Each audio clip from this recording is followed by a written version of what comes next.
부산, 울산, 경남 교육감님 고생 많으십니다. 학교 폭력에 대해서 말씀 나눴으면 합니다. 매년 증가하고 있습니다. 이 문제가 심각해지고 있는데요. 그 교육부 가이드라인에 보면, 가이드북에 보면 21일 이내에 학교에 요청이 있는 경우에는 21일 이내에 그걸 처리를 하고, 그게 이제 좀 연장이 되게 되면 7일 이내에 하게끔 되어 있습니다. 최대 4주를 넘겨서는 안 된다는 뜻이겠죠. 그런데 의원실이 교육부로부터 받은 자료를 보니까 세 지역이 모두 학폭위가 4주 이후에 열리는 걸 알게 되었습니다. 자, 화면 보시죠. 점점 늘어나고 있어요. 그래서 울산의 경우에는 보면 4주 이후에 열린 비율이 63%입니다. 그리고 4주 이내 개최 건수보다도 훨씬 많습니다. 그러니까 학교 폭력에 대한 학생, 학부모의 이 민감도가 상승하니까 학폭위를 열어야 될 그럴 건수는 많아지지만 담당할 인력이라든지 어떤 심의 공간이라든지 이런 게 좀 부족할 겁니다. 그러니까 자꾸 이렇게 4주 이후에 심의하는 횟수가 더 늘어나게 되는 것일 건데요. 이제 각 교육청 차원에서 개선 조치가 이제 필요한 것이죠. 왜냐하면 교육부에서 가이드북에 원칙이 있거든요. 이제 거기에 가급적 지켜야 되겠습니다. 그런데 최근 논란이 된 그 김승희 전 의전비서관, 그 김건희의 전 정부죠. 의전비서관의 자녀의 학폭 사건이 이제 좀 이슈가 다시 되고 있는데요.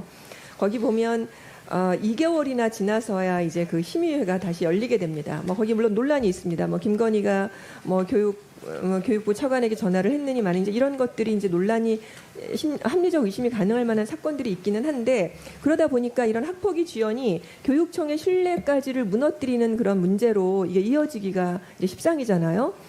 그래서 제도적 보완이 하여튼 시급한데요. 이와 관련해서 저희 의원실에서 이제 확인해 보니까 울산교육청에서 굉장히 노력을 하셨더라고요.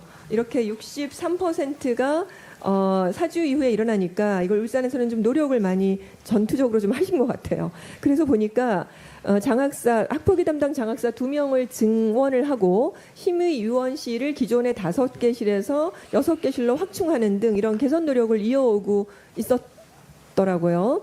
네, 감사드리고요. 그러면 이제 울산교육청의 교육감님, 이런 대응을 통해서 실제로 소요 기간의 감소 효과가 얼마나 있었는지 좀 알려주십시오. 네, 작년에 좀 늦은 경우도 많아가지고 또 대책을 수립했는데, 방금 이제 언니 말씀하신 대로 그런 조치를 좀 취했고요.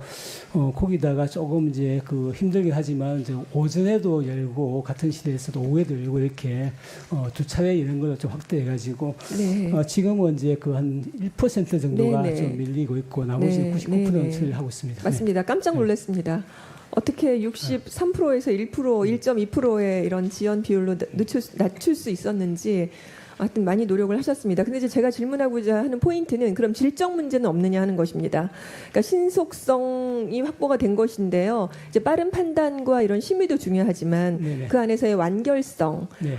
제대로 이거를 심의가 제대로 되고 있는지의 질적인 어떤 담보할 수 있는 그 퍼센트라든지 그런 것들은 또 어떻습니까?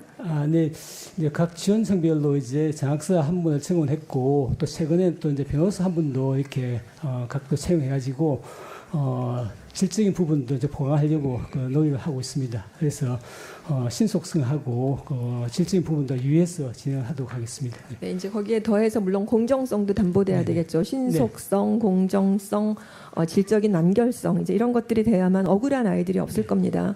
실제로 최근 사회에서 어떤 권력형 학폭 무마 사건 같은 것들이 꽤 많이 있었습니다. 굳이 이름을 거론하자면 정순신도 있었고 많이 있었습니다. 이번에 김승희는 너무나 확연하게 이제 요즘에 문제가 되고 있는 것인데, 그런 일이 없도록 이렇게 학교 차원에서 제대로 이제 학교에서 오는 심의의 요청을 교육청에서 잘 받아들여서 해주시기를 바라는데, 이렇게 긴급 조치를 아무리 한다 그래도 심의 자체가 늦어지면 아무래도 2차 가해가 이어질 수 있기 때문에 네네. 상당히 조심을 해야 되는 것이죠. 다른 교육청에서도 짧게 말씀해 주시고 제가 다른 주제로 넘어가겠습니다. 부산시와 경남 말씀해 주세요. 부산의 경우에도 작년까지는 4주를 넘긴 심의 개최 건수가 20% 조금 넘었는데, 아까 말씀대로 오전 오후에 심의를 한다든지 또 전담 변호사를 배치하고 이렇게 해서 올해의 경우에는 일단 6.3% 수준으로 조금 낮추고는 있는데 네. 더 노력하겠습니다. 네, 고맙습니다.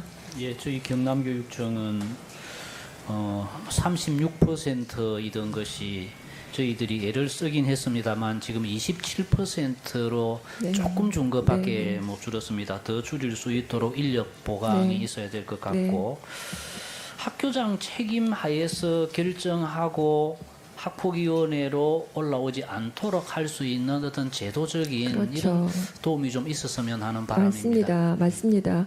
그러니까 사후의 대처만이 아니라 사전의 예방도 필요하고 교육이니까 여긴 교육적 차원에서 어떻게 회복적으로 생활교육을 해야 될지 그런 정말 전반적으로 이런 폭력의 사태가 일어나지 않도록 교육이 이루어지는 것들이 더 중요한 본질적 사안이겠죠. 맨날 그 이후에 일이 벌어지고 나면 그때서야 막 헉헉거리면서 어떻게 사후 대처를 해보는 건가? 그거는 사실 교육적 차원이 아니라도 얼마든지 할 수 있는 것이기 때문에 훌륭한 이 새 교육감님께서 그런 집단지성으로 좀 그런 걸 그러니까 해결해 주시기를 바랍니다. 자, 다음 제 질문은 김석준 부산교육감님께 질의하겠는데요. 교육감님 4월에 취임하셨죠? 예, 그렇습니다. 그런데 8급의 공무원이 무려 8개월 넘게 부산교육청 산하 지원교육지원청에서 뭐 보도에는 8억이라 그랬는데 제가 다시 한번 감사 결과 보고서를 보니까 15억이더라고요. 유용이 7억인가 있어서 합치면 횡령과 유용을 네. 합치면 그런데 유용은 그 금전적으로 이렇게 네. 빠져나간 건 아니라서 아마 네. 8억으로 조사가 됐을 감사 겁니다. 결과 보고서는 아무튼 그 예. 마스크 맞는 말씀인데 예. 여하튼 이제 15억이라고 하면 굉장히 이건 역대급 공금 횡령 아닙니까? 그렇습니다. 이게 8개월 동안 일어난 일입니다. 물론 이게 이제 5월에 기사화가 됐기 때문에 이게 교육감님이 계시면서 뭐 있었단 일이라고는 할 수 없겠으나 이 일을 지금 맡아서 처리해야 되는 상황인 이상 굉장히 면밀하게 들여다봐야 될 텐데요. 예, 예. 어떻게 이렇게 그 적시에 적발해내지를 못했는지 한번 말씀해 주시죠.